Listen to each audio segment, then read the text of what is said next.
now we're going to read about Jacob's blessing of Joseph's sons, which is actually in the previous chapter. And Joseph's sons were Ephraim and Manasseh. So in the previous chapter, in Genesis 48, we read, "And it came to pass after these things that one told Joseph, Behold, thy father is sick, and he took with him his 2 sons, Manasseh and Ephraim. And one told Jacob, and said, Behold, thy son Joseph cometh unto thee. And Israel strengthened himself, and sat upon the bed.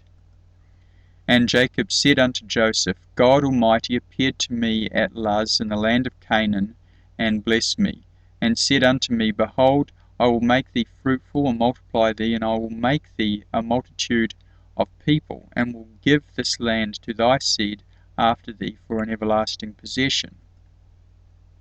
And now thy 2 sons, Ephraim and Manasseh, which were born unto thee in the land of Egypt, before I came unto thee into Egypt, are mine, as Reuben and Simeon they shall be mine.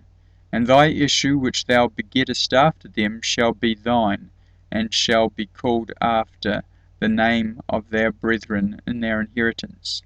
What Jacob is actually doing, here's Jacob here, blessing the 2 lads, the 2 sons of Joseph. Here's Joseph, here's Ephraim and Manasseh. What Jacob is actually doing is he's actually saying that my first 2 sons, Reuben and Simeon, I'm going to actually adopt Ephraim and Manasseh, and they're going to take the place of Reuben and Simeon as first and second born, if you like. That's what he's actually doing. He's not getting rid of Reuben and Simeon as his sons, no, but he's taking his grandsons of Joseph, Joseph's sons, Ephraim and Manasseh, and they're going to take first and second place over Reuben and Simeon. So that's a pretty amazing thing. So there are 12 tribes of Israel, but there are actually 13. What happens is Joseph gets split up into 2 actual tribes that are actually reckoned to be tribes in their own right, Ephraim and Manasseh. When Ephraim and Manasseh are combined, they are called Joseph, but when they are spoken of separately, they're called Ephraim and Manasseh. And when that happens, then Levi is usually removed from the list of tribes. And again, there's a relationship between Levi and Joseph.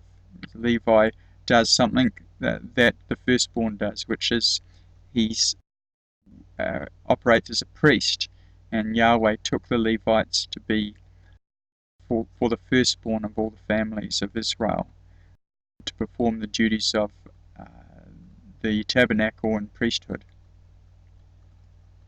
In verse 7 we read, And as for me, when I came from Paddan, Rachel died by me in the land of Canaan in the way, when yet there was but a little way to come unto Ephrath, and I buried her there in the way to Ephrath, the same as Bethlehem.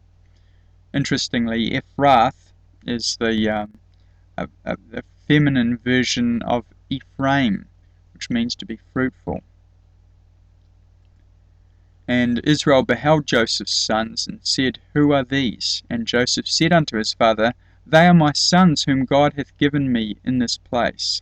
And he said, Bring them, I pray thee, unto me, and I will bless them. Now the eyes of Israel were dim for age, so that he could not see. And he brought them near unto him, and he kissed them and embraced them. And Israel said unto Joseph, I had not thought to see thy face, and lo, God hath showed me also thy seed.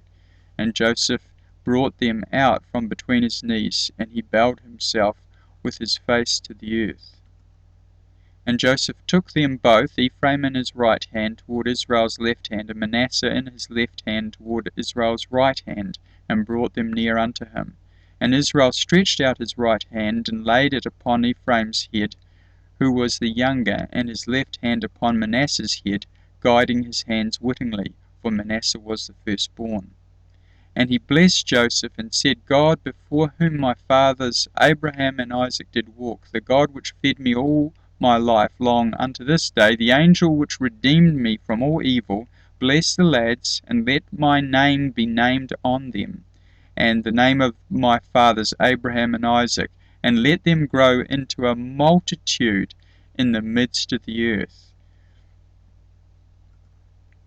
And when Joseph saw that his father laid his right hand upon the head of Ephraim, it displeased him, and he held up his father's hand to remove it from Ephraim's head unto Manasseh's head.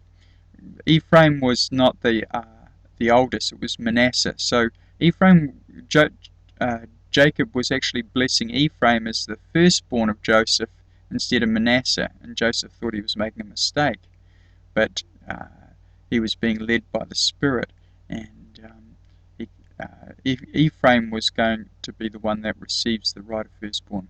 And Joseph said unto his father, Not so, my father, for this is the firstborn. Put thy right hand upon his head. And his father refused, and said, I know it, my son, I know it. He also shall become a people, and he also shall be great, but truly his younger brother shall be greater than he, and his seed shall become a multitude of nations, or Melo Hagoyim, or Melo Goyim. And we'll have a look at that now, just recap. So Jacob's promise to Joseph's son was that he'll make him a multitude of nations, or Melo Hagoyim. And as we saw earlier, Melo Hagoyim means fullness. So it will become the fullness of the nations, or the fullness of the Gentiles. So, which reminds us of the verse in Romans that says, For I would not, brethren, ye should be ignorant of this mystery, lest ye should be wise in your own conceits, that blindness in part has happened to Israel until the fullness of the Gentiles be come in.